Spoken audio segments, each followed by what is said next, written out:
Welcome to Unlikely Intersections, the podcast where intent, impact, and inquiry inspire our conversations. Fascinating thing about intersections is that we all navigate many intersections daily, and the way we do it determines the trajectory of our days and our lives. I'm Dr. Philip Brown with my good friend Dr. Terry Jackson, and you're at the intersection with us. Today we got a great topic, Terry. We're going to talk about potential, the inside outside of potential. Oh yeah, that's a very interesting topic because that's been a topic that I've struggled with for years, just thinking about it from a philosophical perspective. What is potential? How do we measure potential? Is it possible to objectively measure potential of someone else or even my potential? And then of course we say, he never reached his potential. Well, we don't know. All we know is what we see and how we judge it, but there's nothing concrete about potential. What a guess, right? I mean, and we see it in all aspects, academics, athletics, business,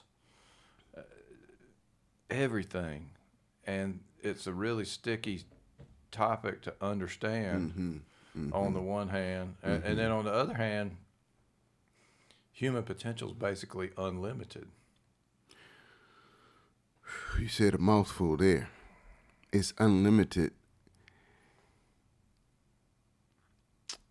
and to go out into, as the astronauts would say, into the frontier, right? It's all unexplored, and so I think what happens is people will reach a certain level and become fearful of going to what we call whatever the next level is because we don't know what it is, right? And so because of that, we limit ourselves as to maybe what we can do. It's like I would always ask the question, and I'm getting close to that age now.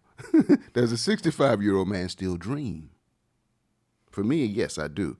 But I'm sure if you ask a lot of people that, they don't, right? And a lot of it probably has to do, well, I'm 65, I've reached my potential. Well, how do you know that you've reached your potential? How do you know that between 65 and the time that you're no longer here, you really could be the greatest person that you ever was? But you don't try it because we begin to, in our minds, we begin to tell ourselves a story about what our age is and what our limitations are. It's quite interesting. Well, in the past is gone. That's right. In the future is yet to become. But the thing is that we can have huge potential. It just won't be the same. And so it takes us into that change space, right? And so we've had a lot of different episodes with many guests who have talked about the difficulties of navigating change and everything. And so as you age, you can still reach a higher potential, but it may not be in the same realms that your high potential or that your previous potential was. And so that gives us pause just right there because while it may be a higher upside, it's different. It is. And it calls for, I don't know if I want to say a reinvention of yourself, but a development of different types of talents and skills. And as you get older and you may not be able to physically do what you did, now it becomes more cerebral, right? It's more mind, it's more brain, it's more intelligence, where you develop in order to continue to move forward and to move on, right? It's like the reading that you and I do, right? And maybe some of the courses that we take that get, that causes all these thoughts. It's to provoke all these thoughts that we have. And that's really what drove this topic today around potential.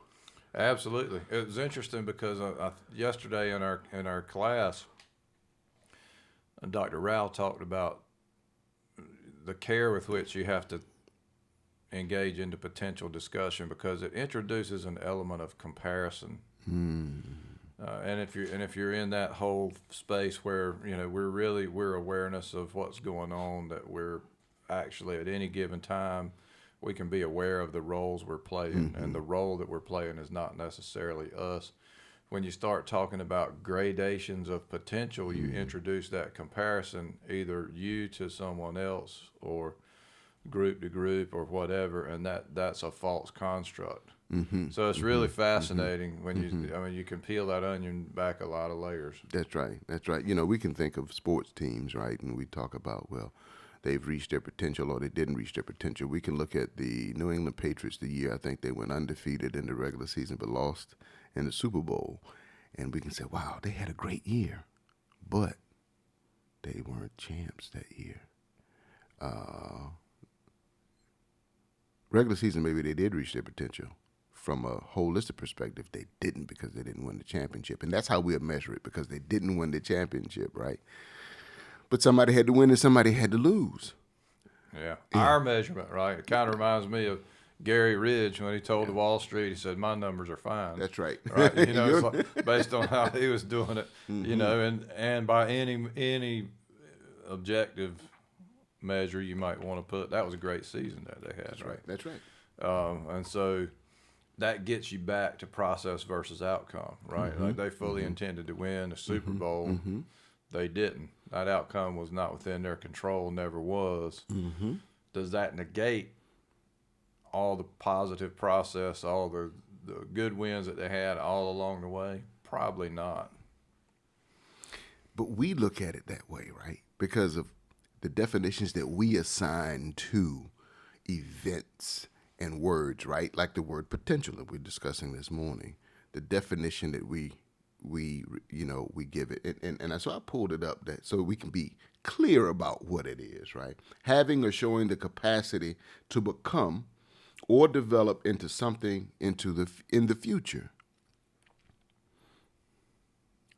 We all kind of develop, right? As I was saying earlier, within organizations, you know, we have levels of potential, and that's because we have levels of ranking around employees and which position they hold in different departments, right? But no one is ever truly developed to reach their human potential.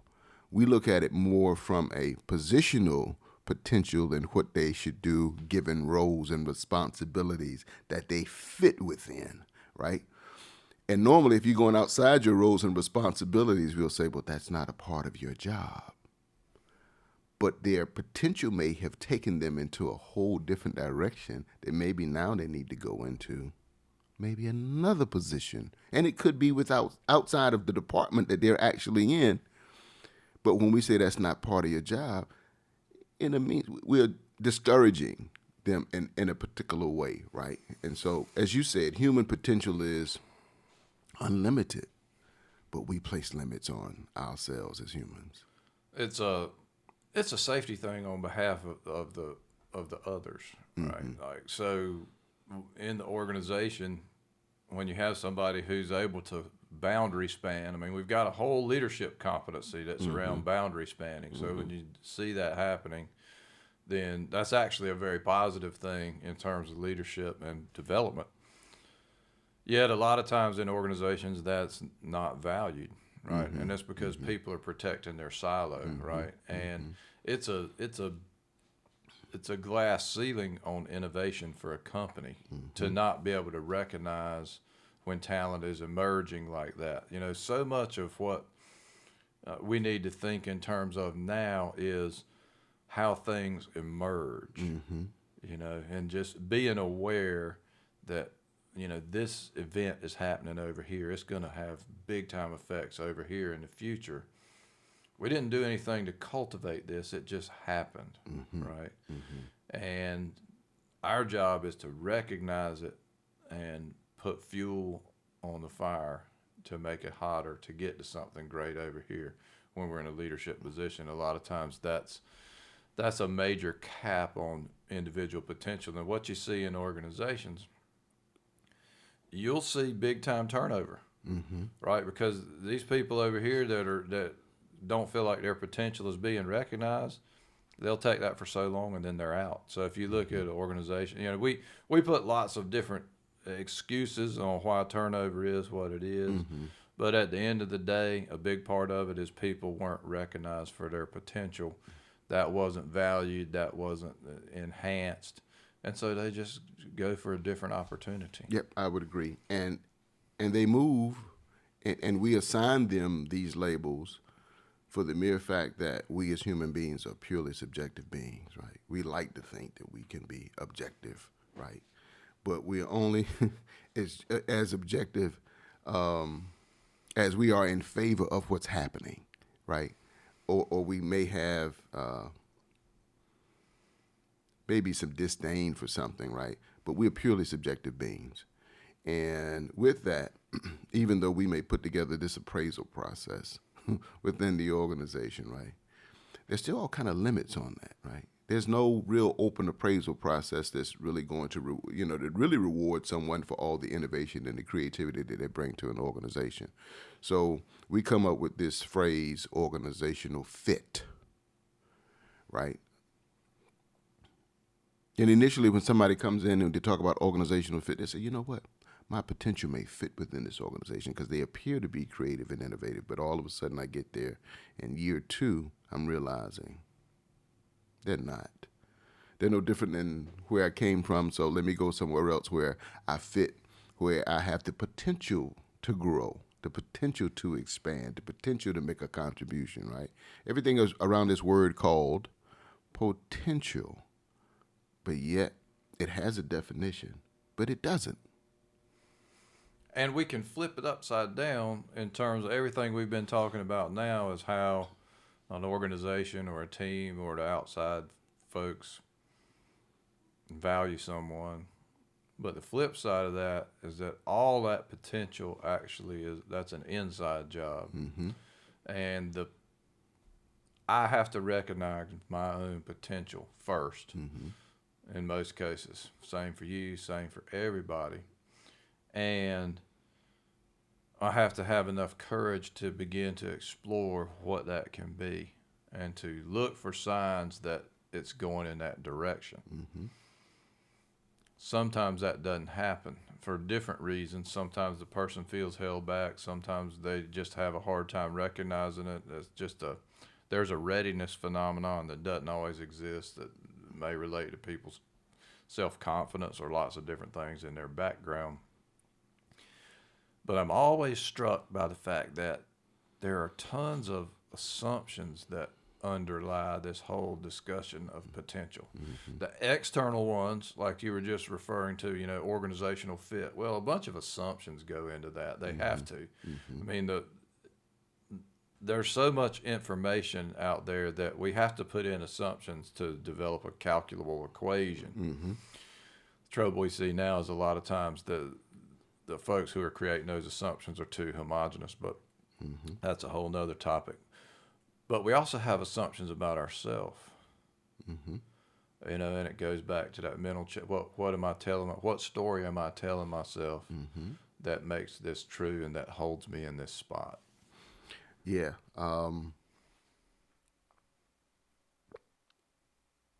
That mental chatter is it tells us a lot, right?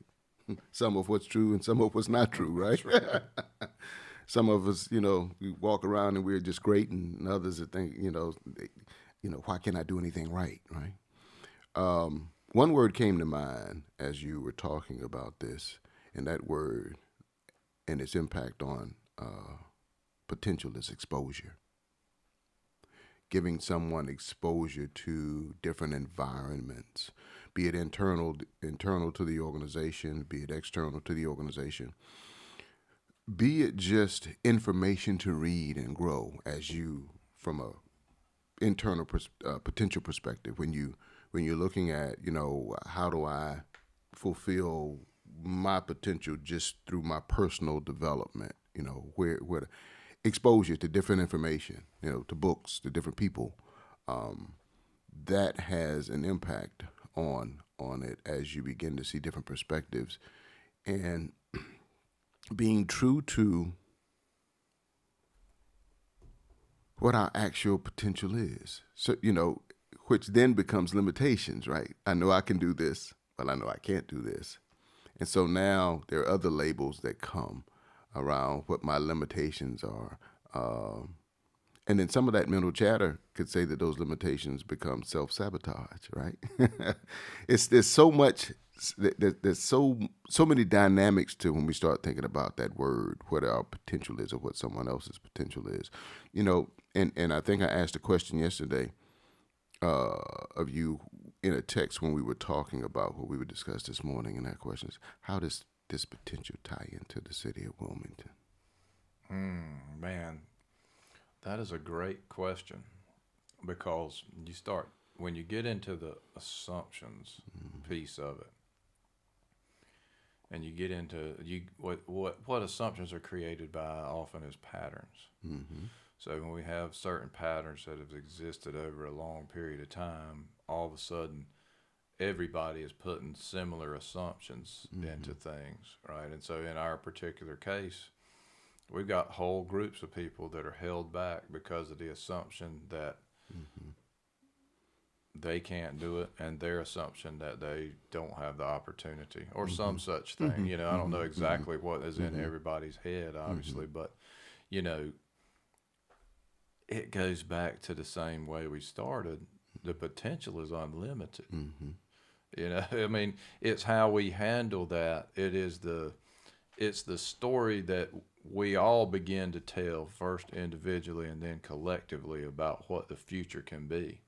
And, you know, my belief, and it's consistent with my wish, is that our potential as a city, as a town, is unlimited. We could become the healthiest, the best place to live in the state and the country in my lifetime if we do certain things, if we open up our minds to a whole lot of different things than what we have. One thing for sure, business as usual probably won't work.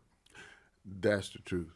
And as I begin to think about all the assumptions that come into play to reach the potential, sometimes those assumptions create constraints for certain people in certain areas as well. And so we have to take the good with the bad around potential, because in order to be the best at A, you know, there may be some constraints that prevent us from not realizing potential in one particular, you know, area. So it's very interesting because, you know, part of the constraints are the fact that we, as a city, we are landlocked. You know, we're surrounded by water. And so with that, you know, how does that restrict, you know, the potential of Wilmington? When we look at commerce that's here, you know, and wanting to keep those who attend UNC Wilmington and employ them here in the city, or having those who leave and go and get an education elsewhere and come back after their 4 years, how do we attract those, right? And for a lot of people, they'll say, "Hey, this is the greatest city in the country," and they'll show evidence, right, around a marketing story that's been created as to why it is the greatest city. But then you'll go to the other end of the spectrum, and you'll find somebody say it's the worst city. So all of those assumptions, and again, around this word potential, right? The pure subjectivity around the word. Creativity is called for in a situation like ours, I think. And we're not the only landlocked small county in the country. That's right. We're not the only place where the land is scarce. And there certainly are thriving communities. At the same time, the way they've done it may not work very well for us, or parts of it might and parts of it might not. But creativity is called for. And what is a great stifler of creativity is assumption. So we're trapped in this vicious cycle of the same assumptions driving the same decision making, and we're stuck. Whereas creativity would bring different ideas, and some of them might sound crazy at first, but they might end up being the one once you finish kind of working it down into a workable form. So that leap of faith takes courage. It takes courage to really try something different, that's out of the realm of what's been in the past, and it's probably overdue here. I would agree. Of course, it appears that real estate probably is one of the greatest, the biggest industries here. Let me just put it that way. And so everywhere you turn now, there's something going up. They're fitting some building in some space that just happens to be available. I guess to improve the potential for housing in the Wilmington area. But that mindset has been there for a long time. What else can we do as a city around commerce? You know, we talk tech, and so there have been some tech companies that have popped up that's kind of been innovative in the banking space. But what else? Because I'm not going to say the masses of the people. There's still areas of untapped growth, or I could say untapped potential. There's still areas where potential hasn't been tapped if you ask certain people. Sure. Yes. So that model that we use to create solutions in the past, as you talk about all the time with inclusion, then that model is going to shift some because you have new people who are at the table giving different suggestions around what the solution should look like. Absolutely. And one of the things that we always have to entertain is the major driver over a given period of time can't necessarily stay in that position. So for us, the whole real estate phenomenon, development, and all of that, rather than being a driver, at some point it has to support. Mm-hmm. You know, and then there has to be something else that really, or several somethings else that become the major driver for economic prosperity in our part of the world. Mm-hmm. We need to figure that out. I mean, it takes a collective, because our whole society is so specialized now that the knowledge doesn't exist, which means that you've got to have the capability to bring different voices together in special kind of ways that hear everything, that work together, that co-create different solutions. And without that expertise, you take a lot of false starts a lot of times. Yeah, that's so true. Man, there's so much that can be discussed around this word called potential, right? I have a tendency to think that most human beings operate at around 15 to 20% of quote unquote their potential, meaning that there's 85 to 80% that we never tap into. When we think that we're giving 100%, I think we're really giving around 20%. I always chuckle when I hear people say, I'm going to give it 110%. And I'm like, that's impossible. Right. You only got 100. Yeah, you only got 100% that you can give, right? And the likelihood of you being able to give your all is still relatively impossible.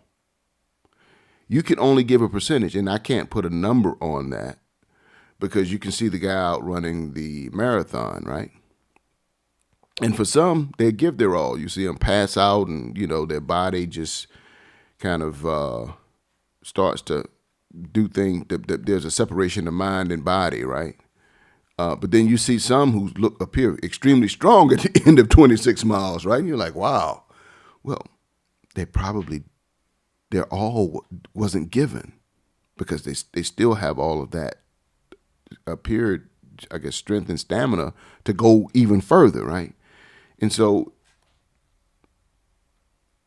all that potential has to be, I guess, it's all based on an individual basis, which is difficult to quantify if it's all based on an individual basis. We can't put 5 human beings together and say,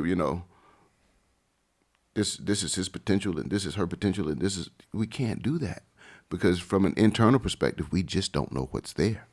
Well, the interesting thing is kind of like the old cup half full, cup half empty. The real thing about potential is the cup's refillable. That's right. And so, you think about lifting weights maybe, right?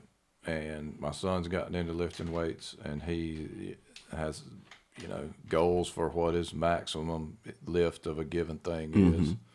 He meets those goals, sets another goal. Cup is refillable, right? Potential is really the same way.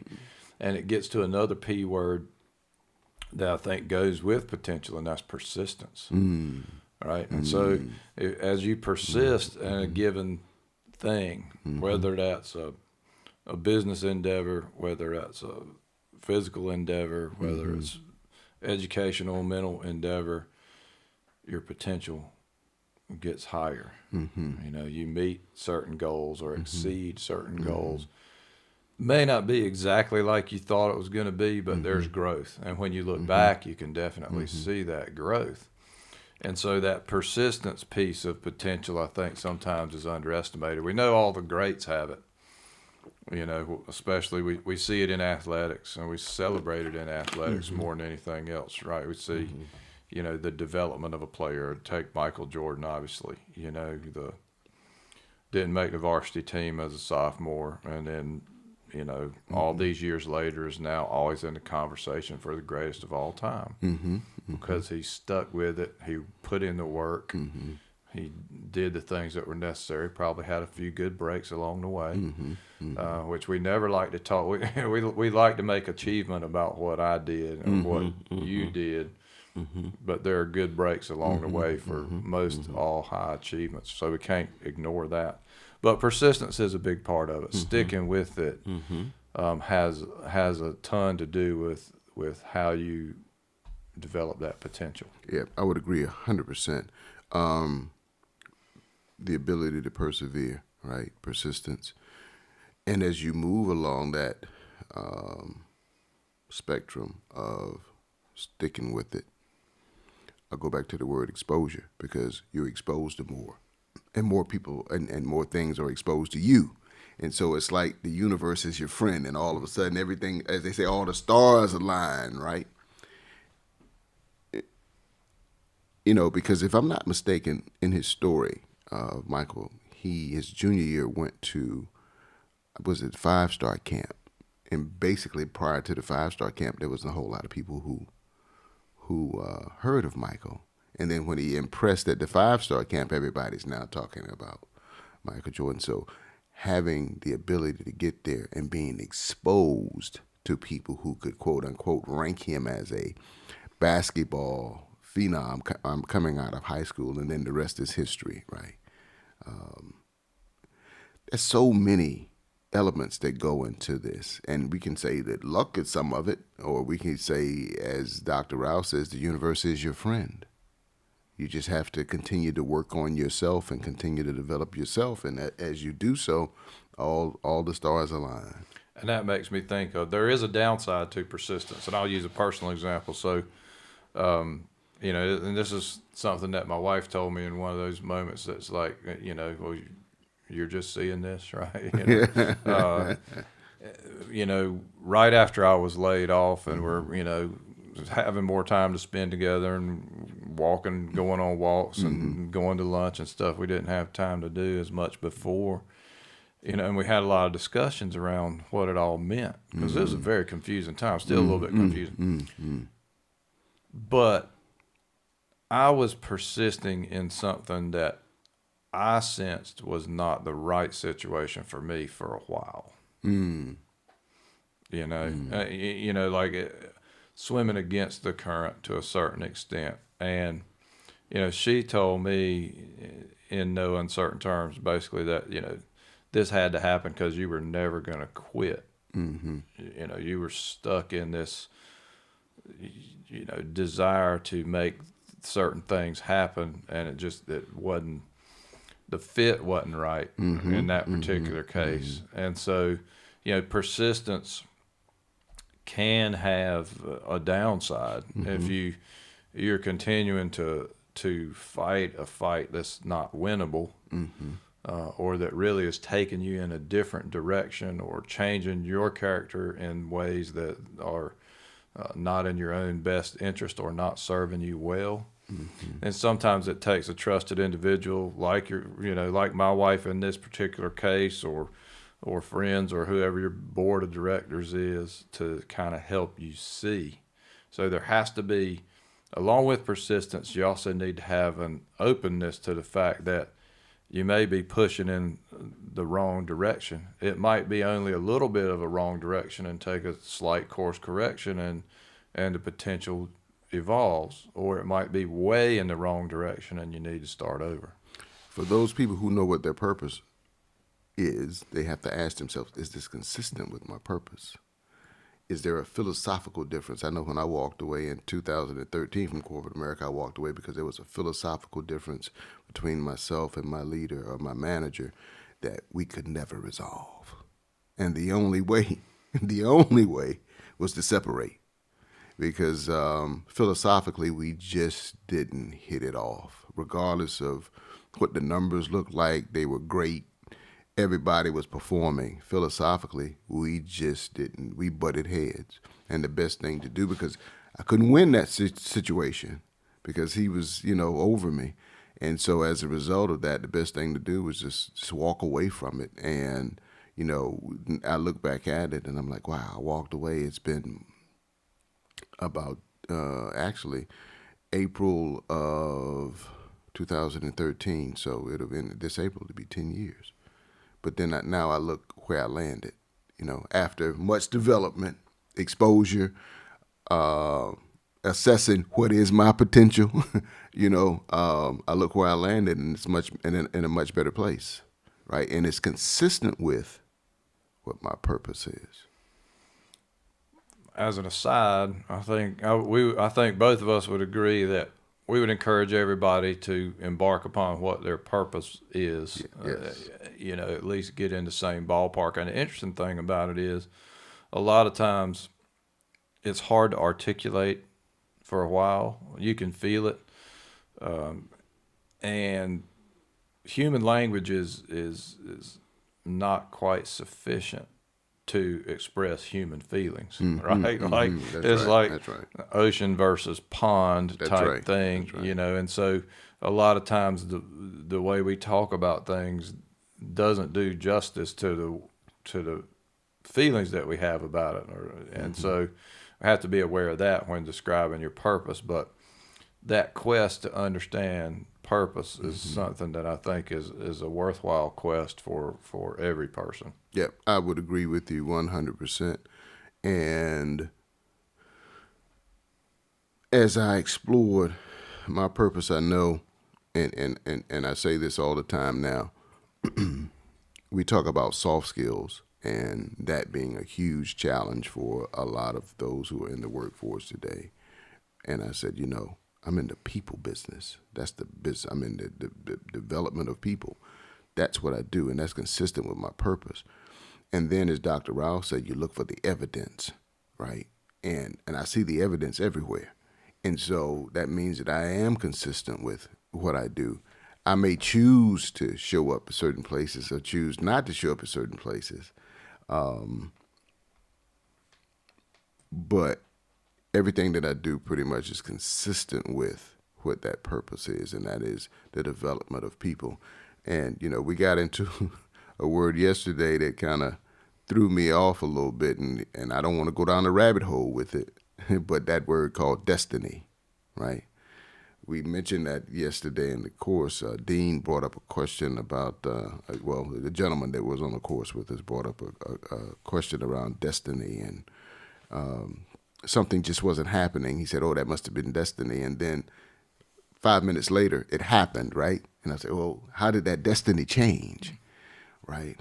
And that all fits within potential, right? Sometimes we think we're destined to do certain things, and then all of a sudden, something happens one way or the other, and it appears as though that destiny changes. But as Dr. Rao said, it's all written.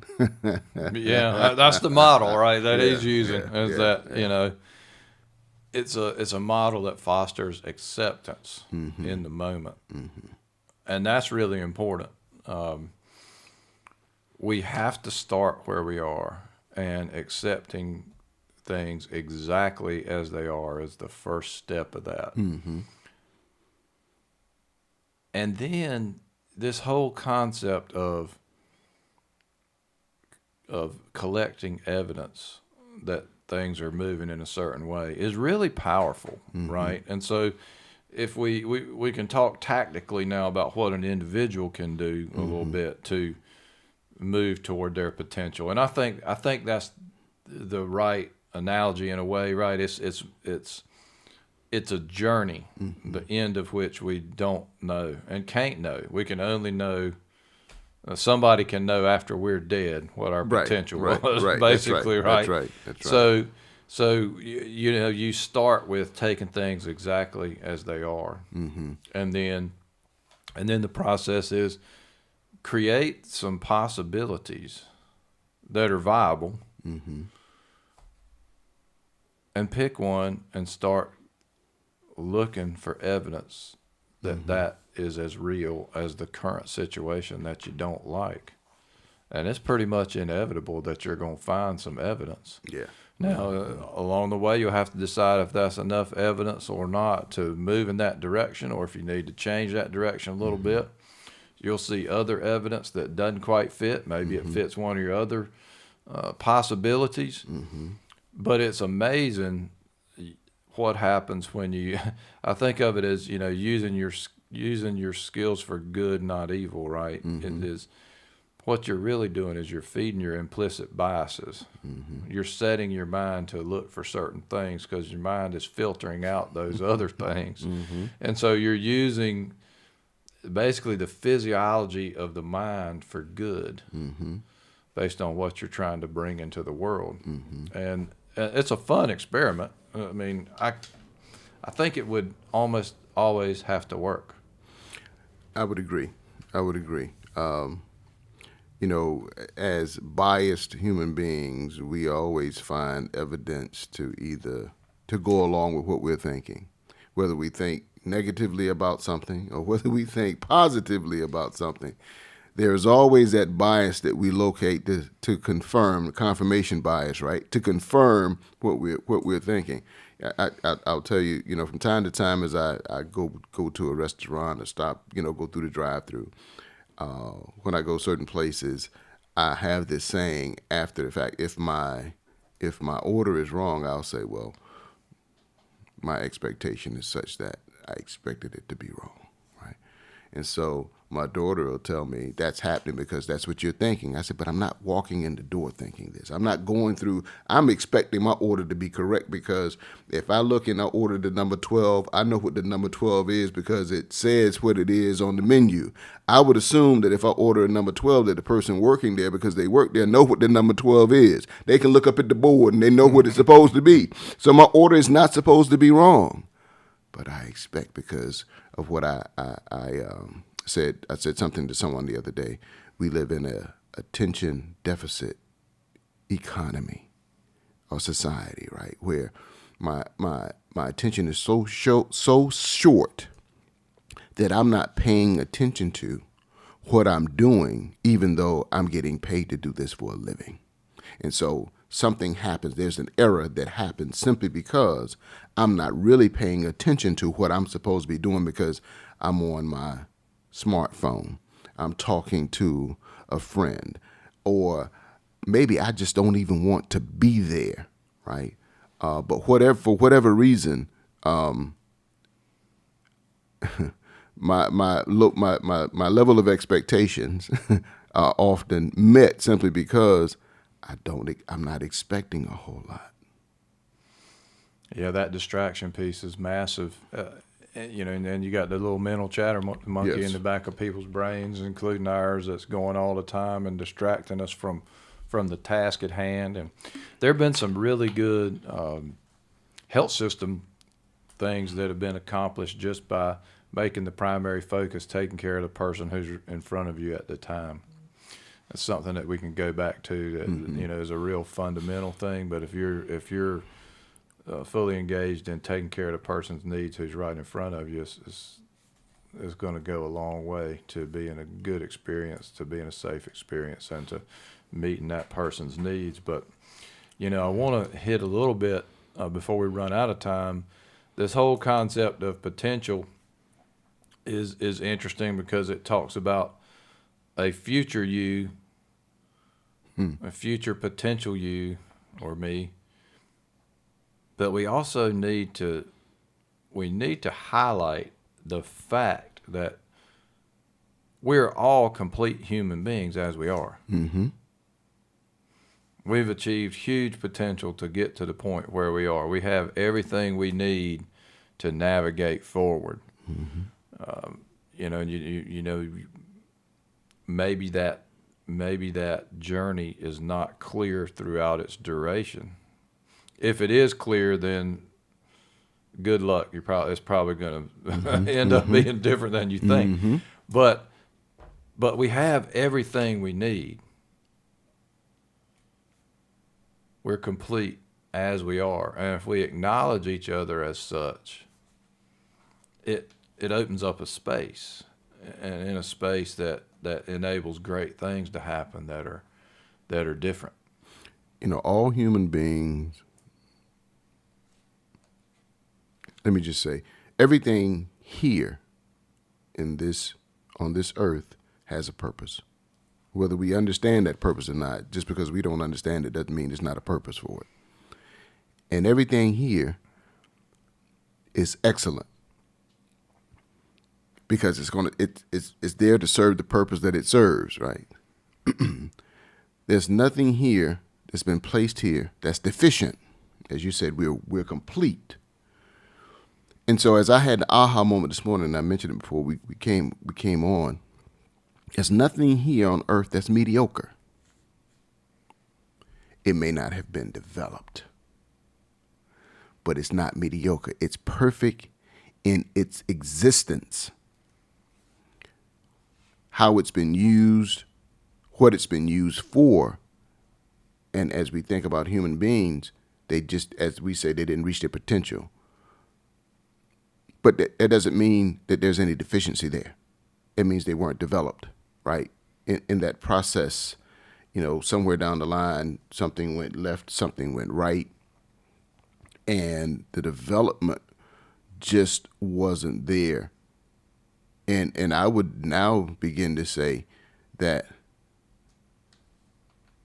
wherever they are, their potential was reached. Wherever they are, right? Regardless of position, status in a community, society, wherever they are, the potential has been reached. Doesn't mean that they can't, because it's unlimited, doesn't mean that their potential couldn't be higher. They couldn't reach higher potential, because as they grow, then that potential it expands, because there's growth in the human being, because it's unlimited. So when I think about the school system and some of the things that are happening in the school systems, right, around children and their development, and how some development is stifled, it's all around that teacher or that administrator having an objective, having a perspective about that person that may not necessarily be true. I mean, we know plenty of people who've been mislabeled in the school system and turn out to be quote unquote geniuses, right? It's just, it's a very interesting topic, this whole thing called potential. It's all labels. Yes. To a certain extent, right? So when you say something is mediocre or something is underperforming or something is whatever other than perfect, it's all labels. It's arbitrary definitions that have been applied, and it's really inadequate to describe the totality of what that person or situation really is, right? It's just boxed in by whatever arbitrary rules we've put in, and some of those rules are put in for good reasons, safety reasons, different kind of things. Not to say that they're all bad; they just are. Right. But certainly, we also have to acknowledge that boundaries do help potential a lot of times, right? Because it's kind of like it's cultivating it along a certain trajectory. Now, in some cases, too tight of a boundary is confining, but appropriate boundaries are important. And that's a whole nother topic. Really, is how you develop within a certain set of parameters. But I just think it definitely needs to be restated that we're all complete. We really are. We've all have arrived at the point we are with basically unlimited potential beyond that, and it's up to each of us to work towards that, to create the realities that make us different in the direction we want to be. That's right. You mentioned the key word earlier, and that was labels, right? And yesterday, I think I made a post. I said, people label you because they want to show you the difference between you and someone else, instead of sticking with the principles behind what they're doing, which is going to show you what you have in common, right? The principles and the values are going to show you what you have in common. When I give you a label, that's purely subjective. And depending on who you are and what side of the fence you're on, you're going to take it one way or the other, right? And normally when we go with label, we also like to think in our mind good and bad. But that's not. It just is, right? And so we have to get away from the labels and stick with the values and the principles that's going to drive humanity. Yeah, labels confine, and a lot of times they're, folks create labels to protect themselves. They label somebody else a certain way to protect themselves. Maybe it's to make themselves part of the in group and the other person part of the out group or some such thing.